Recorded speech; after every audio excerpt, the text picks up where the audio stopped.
Mhm Baik, mhm. Ya, assalamualaikum warahmatullahi wabarakatuh. Selamat pagi buat teman-teman pendengar semua.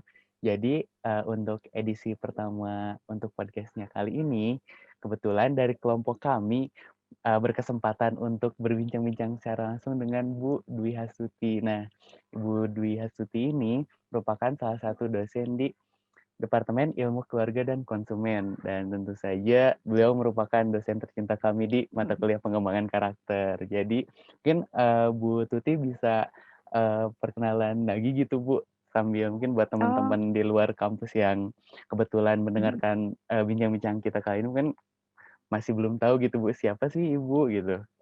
oke. Baik, terima kasih Mas Riki, Herdiansyah ya nama lengkapnya ya, Betul, Bu. atas undangannya ke, acara ini.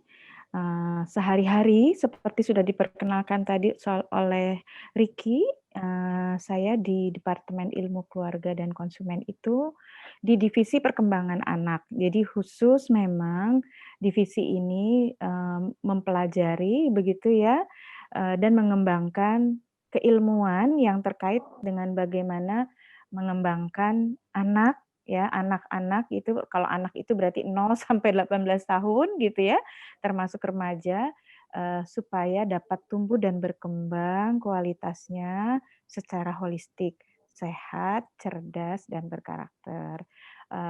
Mungkin, itu kurang lebih jadi sehari-hari Ibu adalah, dosen dan juga tentu kalau di IPB itu teman-teman, adalah, sekaligus juga peneliti gitu dan juga pengabdi pengabdi apa, pengabdian kepada masyarakat terkait dengan, hasil-hasil riset yang sudah kita, lakukan selama di IPB, bersama tentu bukan sendiri ya, Ibu juga bersama teman-teman staf yang lain dan juga bersama dengan mahasiswa begitu.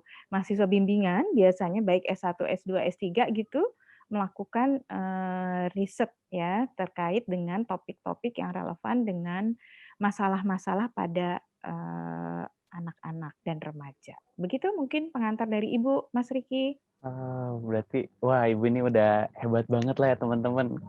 Udah benar-benar pas banget juga nih buat, topik pembicaraan kita. Karena kan, teman-teman seperti yang teman-teman pendengar ketahui juga, jadi salah satu nilai yang dibawa oleh, Pak Presiden itu adanya revolusi mental dan revolusi mental itu kalau misalnya menurut saya pribadi sih memang harus dimulai dari Mhm. anak-anaknya ya gitu ya, Bu.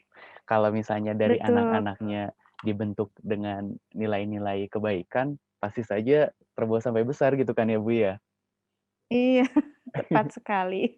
Nah, namun Bu, mungkin Mentalnya yang harus kita perbaiki, iya. iya Bu, mungkin, tapi ada satu nilai atau satu kebiasaan nih Bu, yang mungkin Mhm. ada di masyarakat, disadari atau enggaknya itu mungkin kayak, acuh nggak acuh gitu Bu tentang itu tuh, itu bullying gitu Bu, kadang-kadang kayak dianggap sepele lah.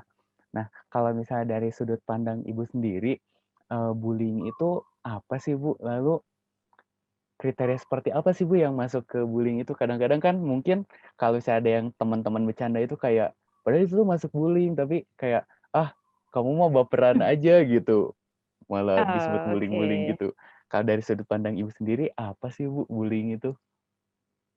Oke. Jadi, kalau lihat kepada definisi ya, bullying itu adalah sebuah perilaku yang tentu perilaku yang, bermasalah karena menyangkut kepada perilaku yang, eee, hurting. Hurting itu ya melukai ataupun melukai, yang melukai itu bisa fisik, melukai fisik begitu, physical behavior ya, physical behavior, atau yang sifatnya melukai secara verbal, ucapan, ataupun nonverbal. Ya gitu ya. Jadi ternyata melukai Mmm. perasaan seseorang itu tidak hanya dilakukan hanya dengan pukulan gitu, Mas. Tapi juga dengan, perasaan yang diungkapkan dengan kata-kata ya, dan juga dengan, yang sifatnya nonverbal.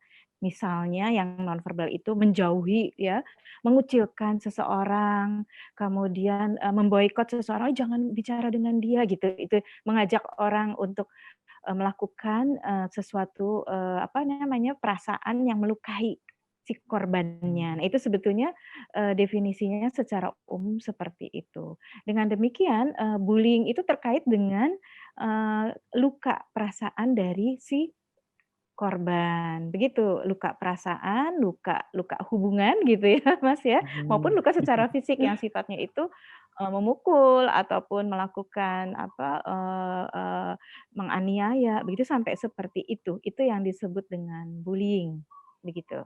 Dan sekarang Mmm, ada satu lagi cyberbullying ya, mungkin juga teman-teman ini, generasi muda sekarang itu mengenal juga cyberbullying, karena cyberbullying itu dilakukan melalui dunia cyber. Begitu, perkembangan, apa namanya, perilaku manusia itu. Begitu Mas Riki? wah ini cukup menarik sih, Bu. Kan, dari definisi Ibu itu kalau misalnya bullying itu adanya perasaan tersakiti gitu ya, Bu, seperti tadi contohnya Betul, ajakan untuk luka. tidak oh ya luka, ada ajakan untuk Iya. tidak berbicara ke temannya. Kan, Bu, Mhm, kalau misalnya di mhm, anak-anak atau misalnya di anak SD mhm, atau PAUD gitu, Bu, misalkan suka ada mhm, tuh bercandaan-bercandaan anak kecil tuh kalau misalnya ada berantem-berantem, "Ah, udah jangan main sama dia jangan main sama dia." Itu tuh mhm. kalau misalnya orang tua kan ngelihatnya itu biasanya, "Ah, itu mah kan anak-anak, ya udah biarin aja." Kan, Bu, itu, Iya, dari definisinya masuk ke bullying juga ya, Bu. Nah, itu tuh betul. sebenarnya kalau misalnya dari sudut pandang orang tua sendiri, sebaiknya kita tuh Mhm, bagaimana sih, Bu, kalau misalnya menanggapi oke. mungkin kejadian yang biasa gitu di anak-anak itu? Iya, betul.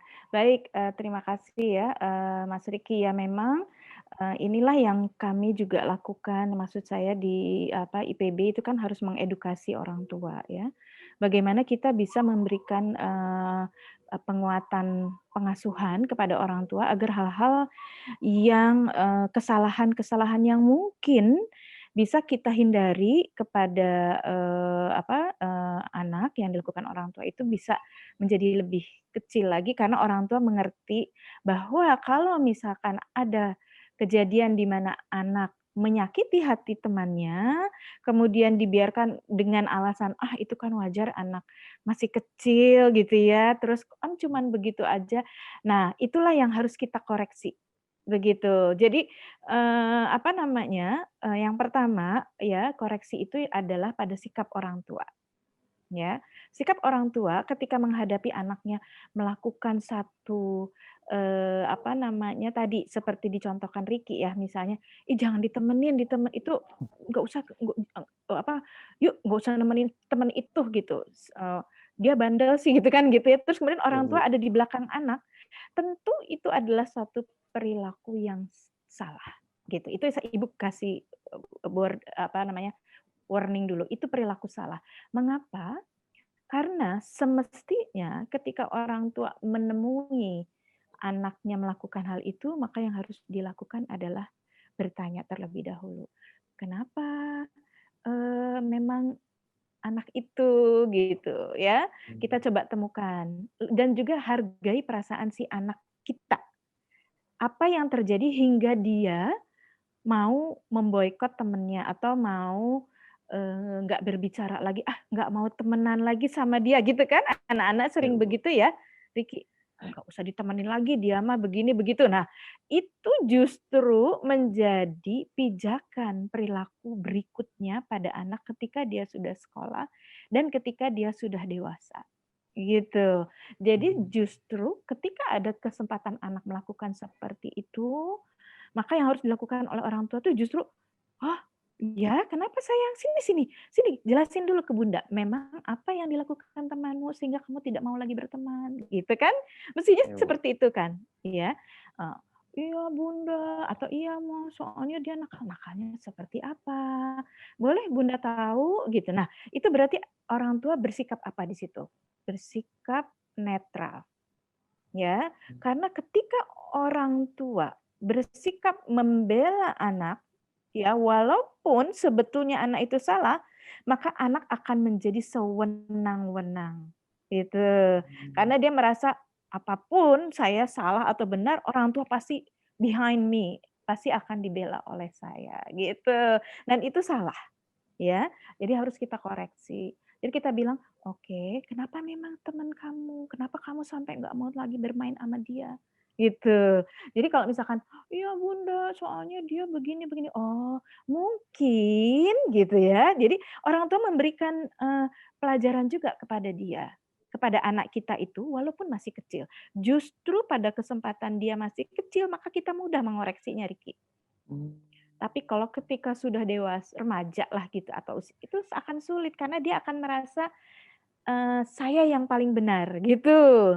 iya, Bu. Ya, jadi sikap seperti itu yang harus dididik oleh orang tua. Kalau dia salah kita kita, ajarkan kepada anak, "Kamu kalau begitu salah Nak, minta maaf sama teman kamu." Gitu. Jadi anak akan tahu, "Oh kalau begini itu saya salah, kalau begini saya benar." Gitu. Jadi itu adalah proses, apa namanya, edukasi yang sangat tepat ya ketika orang tua justru menghadapi situasi seperti yang disampaikan Ricky tadi. Jangan kita langsung main bela anak kita, nggak boleh ya, karena Mmm, dia akan menjadi sewenang-wenang terhadap orangnya, temannya. Nah itu, apa namanya, sikap itu akan membentuk juga sikap arogan ya, sikap ingin benar mmm, sendiri, sikap egois, sikap, apa ya, sewenang-wenang itu antara lain juga nanti dia akan menjadi orang yang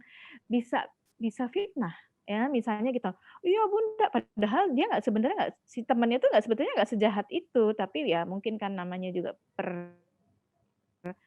apa namanya, pertemanan kadang-kadang ada hurting-nya sedikit. Nah, bagaimana anak ini kita kuatkan supaya dia bisa solving problem sendiri juga itu akan mmm. menjadi satu hal yang harus kita ajarkan kepada anak sejak kecil, gitu.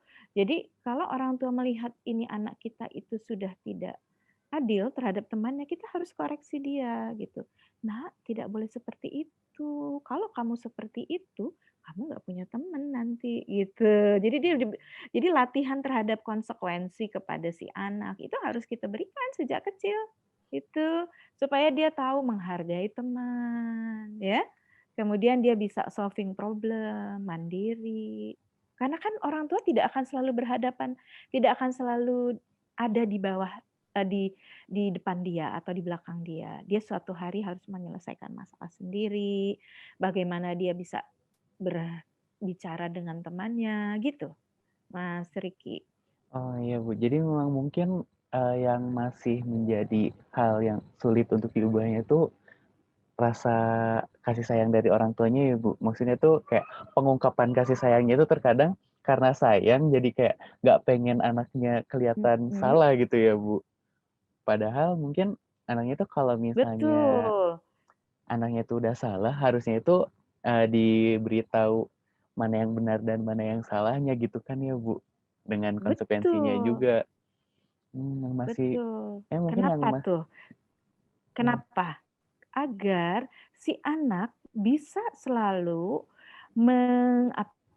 berada dalam kondisi balance, ya disebut balance mmm, state ya, jadi dia selalu akan bisa menyeimbangkan, kapan saya harus, apa namanya, berbuat kan kadang-kadang anak-anak ngerasa sedih ya misalnya karena dia digituin sama temennya ya, sedih. Tapi kita mencoba apa ya, mengangkat, me-lift up perasaan emosi anak itu. "Kamu kok digituin sama temanmu tidak usah terlalu begitu." "Oke, gimana perasaan kamu?" "Iya mama sedih, aku nggak ditemenin." Misalnya seperti itu. Tetapi orang tua harus meng-upgrade, me-lift lift up, mengangkat perasaan anak. Jangan jangan, sehingga anak, apa namanya, tidak mudah down, tidak mudah merasa, pesimis ya. Kemudian dia akhirnya nggak mau bertemanan dengan dia, nggak mau memilih-milih teman gitu ya Mas Riki. Kemudian, tidak berani berhadapan dengan orang yang berbeda dengan dia gitu. Itu pelajaran, berharga yang kita berikan kepada anak kalau kita dikoreksi dia sejak kecil. Kita bisa sampaikan kepada dia, "Kenapa memang kok bisa seperti itu? Biasanya kamu kan bermain senang sama dia," gitu ya. Apalagi nih yang saya juga sering hadapi, yang kasus ya, yang kita juga sering temukan adalah ibu yang datang atau ayah yang datang ke rumah temannya untuk membela anak yang menurut orang tuanya katanya anak saya dipukul. Datang orang tuanya itu ke rumah si anak itu. Si anaknya sudah berdamai, bapak dan ibunya masih bertengkar. Dan itu banyak kalau untuk kasus di Indonesia ya. Saya kira itu sih, Mas. Ya Bu, kayak peribahasa gitu kan ya Bu, kalau misalnya Mhm, berantemnya anak-anak tuh sejam 2 jam udah mhm. damai lagi. Beda ceritanya kalau misalnya berantem Iya, orang tua kan ya Bu. iya, iya. Jadi kadang-kadang seperti itu permusuhan antara tetangga kan terjadi hanya karena anak mungkin salah apa ya, kemudian jadi orang tuanya terlalu turut campur, sementara orang tua terlalu membela anak. Ya, dan itu sangat tidak sehat untuk kepentingan, perkembangan kepribadian anak. Dia akan selalu merasa salah atau benar ibu saya atau ayah saya pasti akan bela. Nah itu, ada sikap kesombongan, takabur, ya itu penyakit hati yang nggak boleh justru dalam konteks kita membangun karakter orang Indonesia itu nggak boleh kita lakukan kepada anak-anak. Itu yang harus kita koreksi. Maka memang, apa namanya, edukasi kita kepada orang tua itu harus terus-menerus karena banyak kesalahan-kesalahan yang dilakukan oleh orang tua kita, begitu, Mas Riki. Oh iya Bu, kalau misalnya ini sih Bu, saya agak penasaran tuh kalau misalnya pembulian sendiri atau bullying sendiri kalau dilihat dari kacamata si pelakunya itu sebenarnya apa sih Bu yang dicari dari pelaku bullying itu? Karena mungkin saya waktu kecil sempat mengalami juga gitu Bu untuk bullying gitu. Mhm, Jadi kayak kalau saya dari sisi korban kan mungkin udah nggak enak lah, inilah, itulah. mhm, Tapi mhm. kalau misalnya dari kacamata si pelakunya sendiri sebenarnya apa sih Bu yang dicari hingga dia tuh ngelakuin bullying ke temennya dan bahkan mungkin Mhm. keseringan itu kalau misalnya pelaku bullying, itu ngegiring opini teman-temannya juga gitu kan ya, Bu, untuk Iya, nge-bully orang yang sama gitu, Bu. Nah, kalau misalnya menurut Ibu iya, sendiri gimana sih, Bu? iya. Jadi, pada konteks, pelaku, bullying itu adalah power exercise, gitu ya.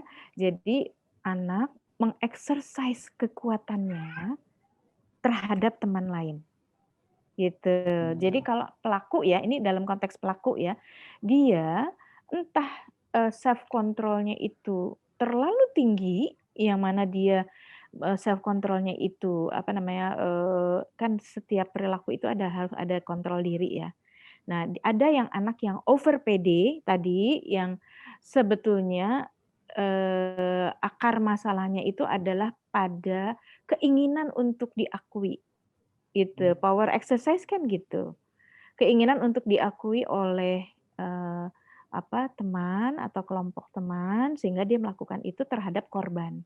Nah, maka bullying itu bukan hanya individual sebetulnya, Riki, tapi ada yang kelompok yang disebut mobbing ya. Jadi kalau misalkan, dia ngajak teman-teman, kan kadang-kadang yang melakukan itu bukan cuma satu orang ya terhadap korbannya, iya. tapi dia ngajak teman-temannya, gitu kan, bener nggak? Iya, Bu, biasanya kan ramean gitu. Ya, Wah, heeh.